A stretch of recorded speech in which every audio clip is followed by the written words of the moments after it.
Audience growth series. Hello, everyone. Welcome back. We're in part 2 of our audience growth series. My name is Tessa. I'm a marketing strategist, and this is Kai all day. She's a business coach.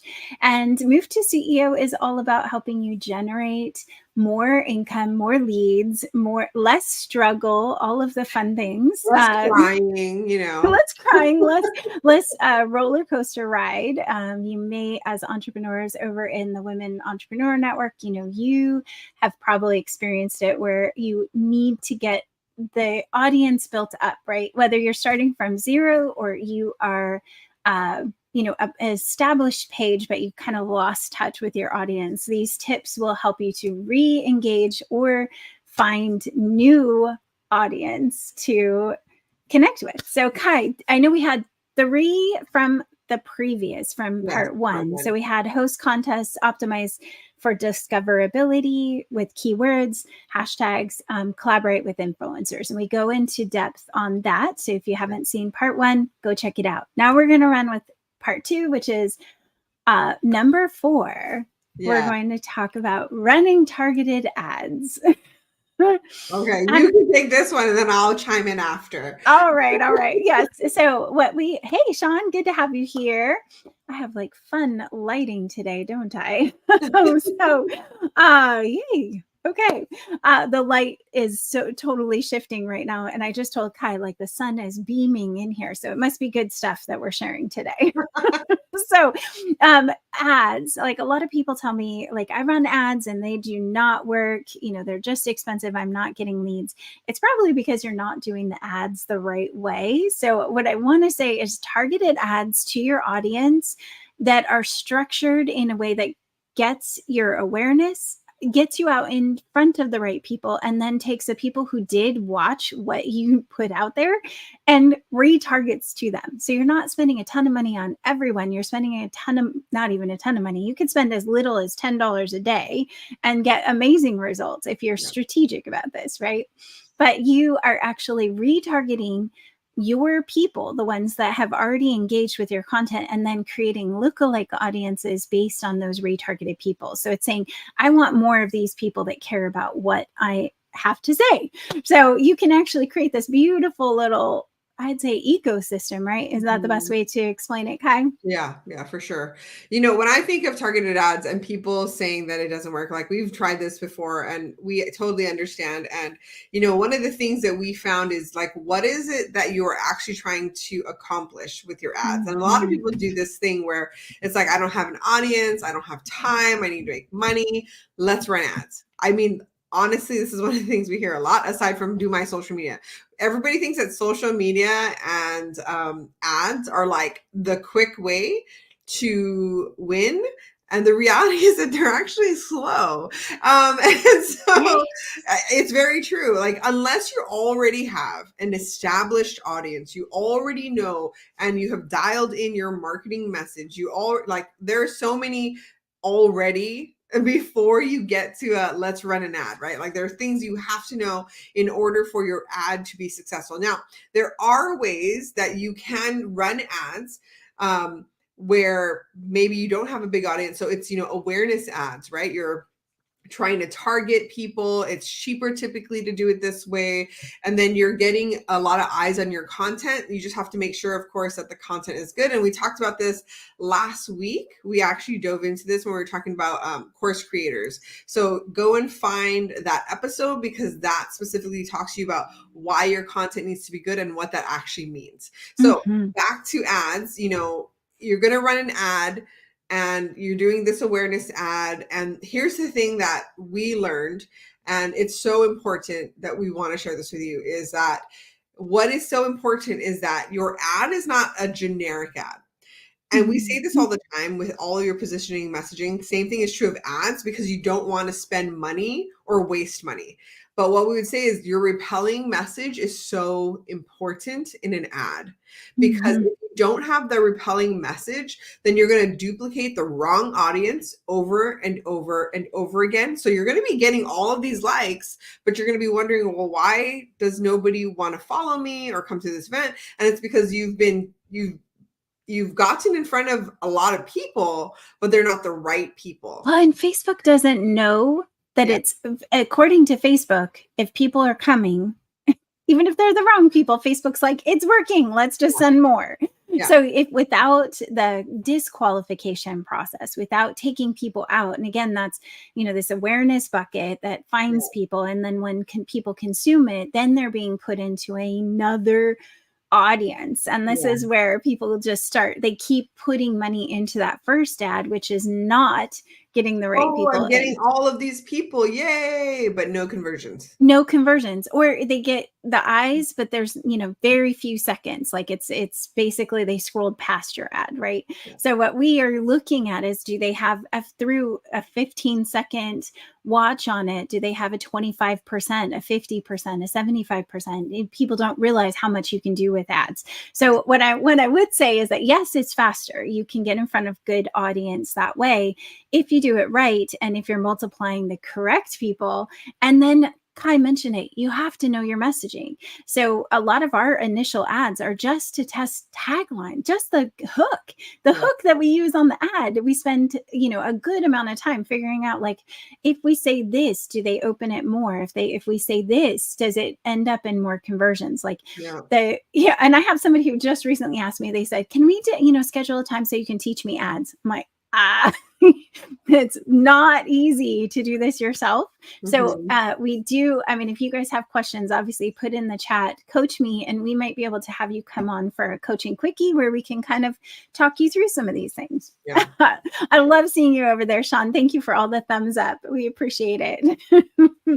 It's all about numbers, and it is. Like, you need a certain number of people to hit the page. A certain number of people are going to fill out your opt-in, the whole funnel, which we will have a surprise for you at the end, when our special event, which is in the chat. But so ads, strategic ads, don't spend too much until you know your numbers and you can scale. And until you actually know if it's working, like you're bringing in the right people, and so that's what I mean by it takes longer. Yes, it can be faster if you have all of your ducks in a row. But most of the time people run an ad, it's because they don't have their ducks in a row. They don't have the time to grow their audience, to test their messaging. And then they're trying to all of a sudden, like, hit this out of the park, make money. And I get it. I understand that perspective. I totally do. But that's why I would say, don't waste your money until you have, at least figured out some of the core messaging before you're going out there. And you can also use ads. Like, let's say you don't have that. Then if you have the money to spend because you don't have the time, but you do have the money, then ads are also a great way because you get so much data. So if you are, hey, I'm willing to invest to learn about my audience, then ads are great. But really understand what is the outcome you're looking for. And then are you ready for that step? Right. Because there's different types of ads. So awareness is just getting eyeballs on something, a video, a post. It's not engagement. It's not likes. It's not clicks. It's not conversions, right? So an awareness campaign is just a net, a wide net, whereas a traffic ad is going to cost you a little bit more, but it's designed to push people. They're going to actually go to the site. They have to land on the landing page. And these are all different outcomes in Facebook ads, but it applies to Google as well. A click, a link click. A lot of people select that option for ads. It's a literal link click in the post, not people who will actually end up on the page. Now, why is that different? I don't know. Facebook's just weird that way, but how many people actually click a link in a post may be different than somebody who actually cares about the landing page and lands on it and views it. So it's just know the types of targets that these ads can do. And once you know this, it's amazing because you can drive traffic. We have a brand new Kickstarter campaign that I'm doing for one of my clients. He is about half funded right now, which is good for a first week. But, he's hoping like, hey, everyone's going to go and buy right away. I'm like, no, we got to find the audience first. And then we're going to find the people who are going to buy out of that audience, because you're just going to pay a ton of money trying to drive people to your Kickstarter who aren't ready to do a Kickstarter in the first place. So just know that it's going to take time. Give it either way, but pixels. Everybody has to have a pixel before you can even run an ad, but there has to be one on your website. There has to be one wherever you are sending people to if there's a lead magnet. So that's my advice. If you're going to run ads, make sure you have your pixel figured out. Now that you've had a dissertation from us on ads, let's get to number two. Number two. So go ahead, Kai. Do you want to take number two? We're sorry. This happens all the time. We're like, oh, it's going to be really fast. And then like we got 3 more that we want to do. But Kai, I love how you explain this next one. So I'm going to let you take this one. So the next one, actually the next two kind of combine, but the next one is number 5 is shareable posts, right? And so this is so important. If you are brand new, and even if you're not brand new, but you are established in business, shareable posts is so important because no matter where you are in your journey, being able to get in front of other people, new people, other people's audiences, that should always be a goal. Right? Mm-hmm. Always. It shouldn't be like, oh, I have this many people, that's enough. No, it isn't, because there's a life cycle to your customers, and that's okay, because, to think that you're always going to be the right one for them, people should be evolving, as should you, which means that your content's going to change. Where you are in your journey is going to change, which means that you're also serving different people, or maybe those people are going with you, or maybe they're pivoting. So understand that we should always be looking to get in front of other people. So with that said, shareable posts are so important. And what is a shareable post? Because I think we're so smart about things. We're the experts. So we're like, you need this. And so we assume they're going to share it because it's awesome. Yeah. So they love us. They're going to share it. It's amazing. I mean, why wouldn't you want to share this? And the reality is that shareable posts are usually, they're something that maybe is like a quote that's inspiring, they're funny, there's something about it. But oftentimes I want you to think of it from this perspective, and I forget the book that I heard this in, so I'm probably butchering it, but the example that he gave was, he talked about, there was this movie coming out, and so everybody advertises on social media. So they had their page, they were showing the movie, and it was a scary movie. And so they're showing this scary movie. And now, would you normally just share this? Like, if you wanted to attend it and, maybe with your husband or with one of your friends, you might share like, hey, let's go watch this. But typically that's not going to make something viral or get crazy, right? So what they did was they said, share this with a friend who hates scary movies, and this will freak them out, right? And so to them, because their person was like somebody who would think it's funny when their friend sees this, so then it got so many shares, right? So it wasn't about, like, look, I made this amazing movie. It was like, how does this affect your world? How can this apply to you? Why would you share it? So when we think about shareable posts, like, what are we putting out there that somebody would want to share, or what is the reason we're giving them to share, right? So you can think about giveaways. We talked about that last week in part 1. And when we talked about giveaways, a lot of people will do the giveaways, right? Because they're trying to enter their name into the giveaway. So that's why they share it. It is about them. They get to win something. Okay. So if you're not always doing a giveaway, then how do you make it shareable? Now that goes into our next one, which is really using humor and memes, right? So if something is funny, if something is touching and it inspires you, like, these are posts that will inspire people or get people to post it. Or to share number it. 6, use humor and memes. Yes. So these are reasons that people are going to share it. Or if you're telling them, like, what's that call to action? Like, share this with somebody who, right? So like, let's say I'm a product store and Valentine's Day is coming or Christmas is coming. And, my target market is wives, right? Like house moms or something. And so it's only house moms who are watching my social media feed, right? And so it's not the right person for Christmas. But what I could say is, share this with somebody who needs a hint about what you want for Christmas. Or share this with somebody who is a horrible gift giver, your husband, and always gets you the wrong thing. Like, so you are inspiring them to share and giving them a reason to share. And it's still about Them. Them 100%. All these posts have to be about them. Value content that is valuable to them, Yeah. not valuable to you. I know that's a big part of what you should be planning into your content, is thinking about what problems you solve. This all goes back to the muse, your target audience, and what motivates them. Where are they at? What's going to what do you have to say for them to understand that you're the right thing for them? Yep.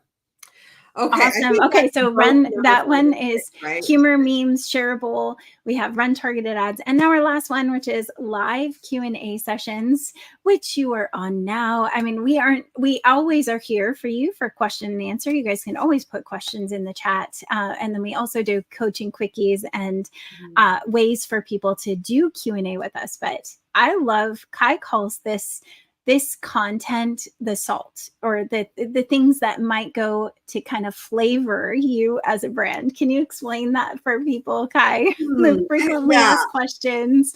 Frequently asked questions. So maybe it's not your content pillar, your why. It's not maybe a core to your business per se, but it's stuff that people do ask you about it, or it's stuff that people should be asking you. It's stuff that, this can really be a number of things. And sometimes it is, it is core to what you're teaching.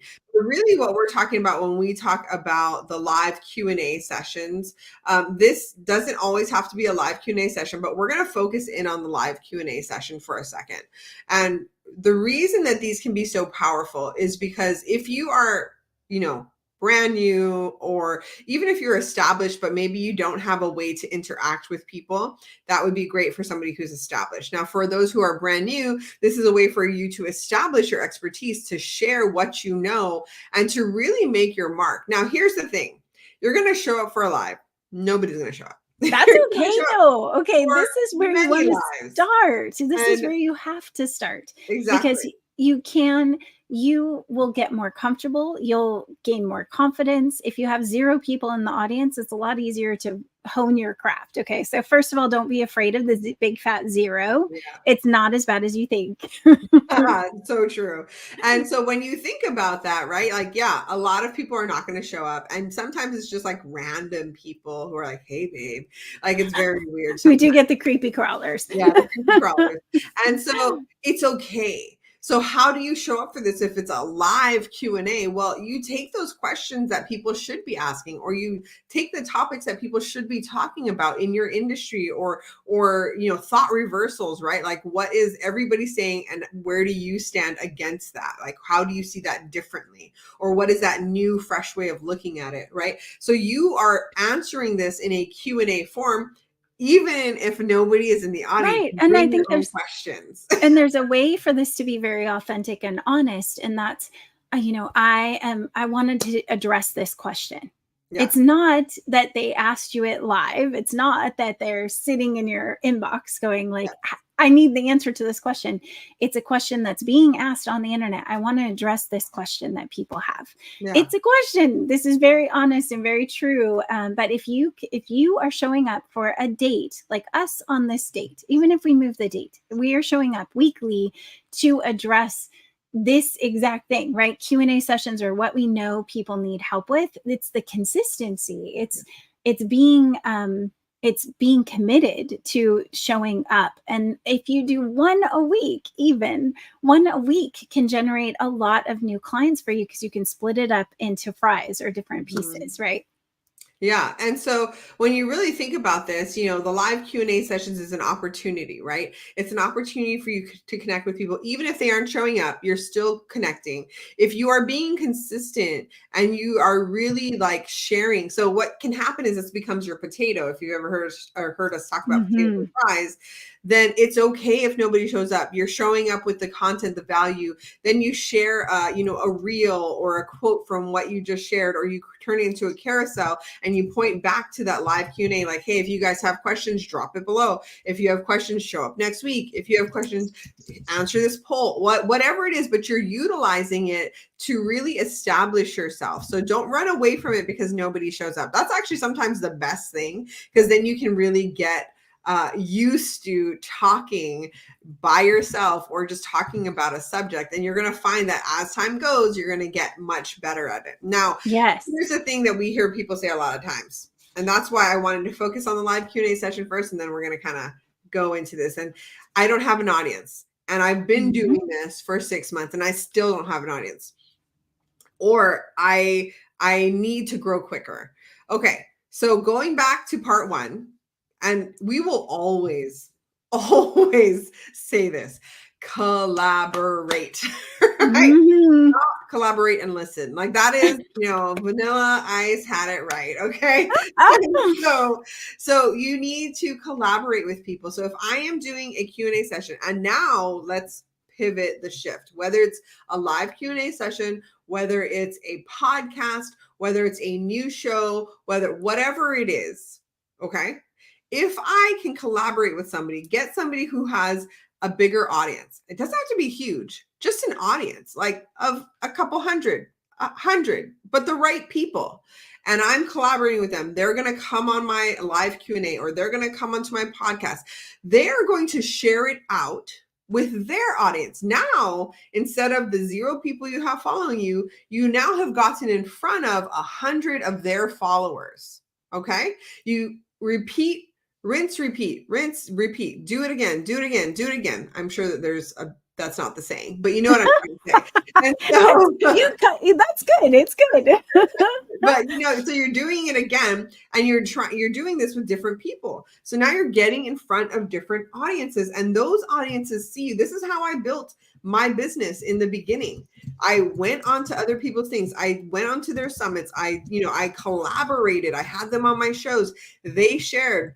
Those people started following me. It became this. That is how I began my career in this space. And so that is the same thing I would tell you. It helps you to grow faster. And so I just have to say, this is OPA, other people's audiences. We said other people's people, like OPP. Other PP. We were going to do OPP, but we didn't want anyone to misunderstand it. So now it is OPA, other people's audience. Yeah, OPA. Okay. OPA. So, I think that's pretty much it. So far. So what we went through, so we have, go ahead. Do you want to recap them all? Please do. You're better. No.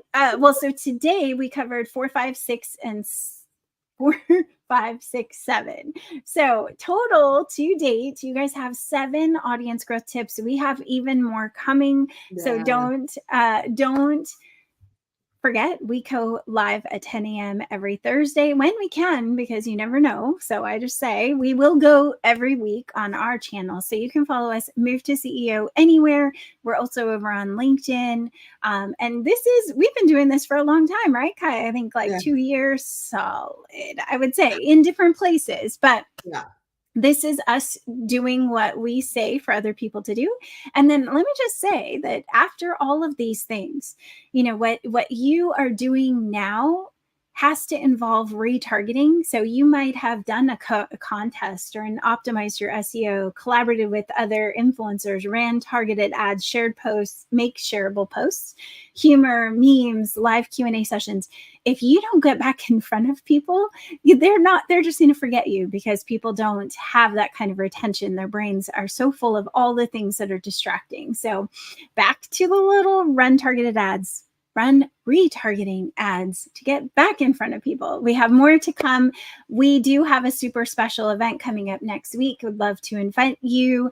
You can check out movetoceo.com/PFL, Power Funnel Lab. It's completely free. There is no selling. There's a pre-call just to make sure you're committed, because we do want to turn this into case studies, guys. That's why we want to do it for you. So I'm going to type that, but do you want to tell them a little bit about Power Funnel Lab while I type it? Do you need a funnel? Yes. Everybody who has a business, who wants to grow, who wants to scale, needs a funnel, especially if you don't want to be doing the work all the time over and over again. So essentially, funnels automate a lot of our processes. They personalize it and customize it to the person coming in. I know that sounds weird, because we talked about this yesterday with one of our clients. Sometimes automations, you think that it's going to be cold, but oftentimes if they're done correctly, they are just what your audience needs because they're more personalized for them. So what we're talking about in these 2 days, it is a 2-day event. It is a commitment. It's an implementation event, meaning you're doing the work while we're there in a group.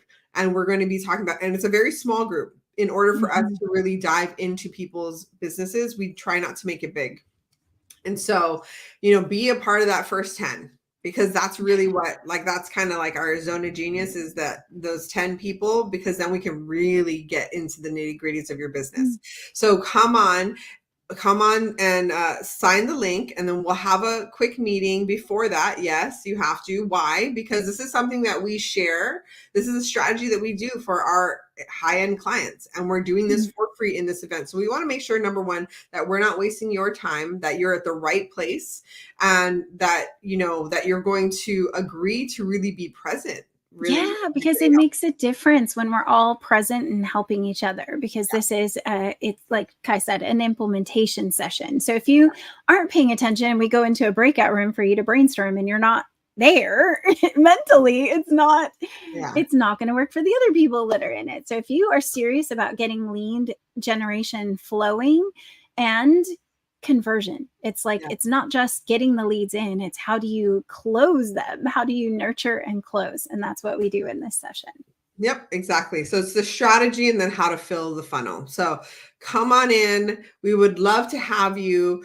Even if you're like, I'm not there yet, it's so great because the strategy, which is day one, really helps you to think through your process. So if you aren't there yet, this is going to be perfect for you. If you're already there and you're one of those people who are like, I'm exhausted, I feel like I'm on a hamster wheel, this is 100% for you. So it's for both ends, for the person who's trying to get ahead of that exhaustion hamster wheel game, or for the person who's already in it, which we know that's a lot of us. So right. And I'm just going to give you an example. We implemented this for a client. They have 12 bookings on their calendar at this moment. The email went out yesterday. So that's like instantaneous. When you do this right, it can put people into your funnel fast. And then now they're like, yay, I can't wait for this event, right? So this can work if you do it. You just have to commit the time. And if that time doesn't work for you, I mean, at least sign up and let us know in the call, like, hey, I don't think I can make this time. Just tell us what times. We are, committed to making it flexible, because we have people in all different work situations. Some are working full time. They need to do something on the weekend. So let us know, but sign up for sure. And then we'll figure out that next piece for you. All right. Awesome. Well, thank you all. We'll see you next week. Have a blessed week. Don't forget to hit the subscribe bell so you get notifications when we go live. See y'all next week. Bye. Bye. Oh yeah, I need my music, huh? Yeah, or else we can do the silent disco as usual. Silent disco. Oh wait, here we go. Oh, this is a very slow one. Okay, bye y'all.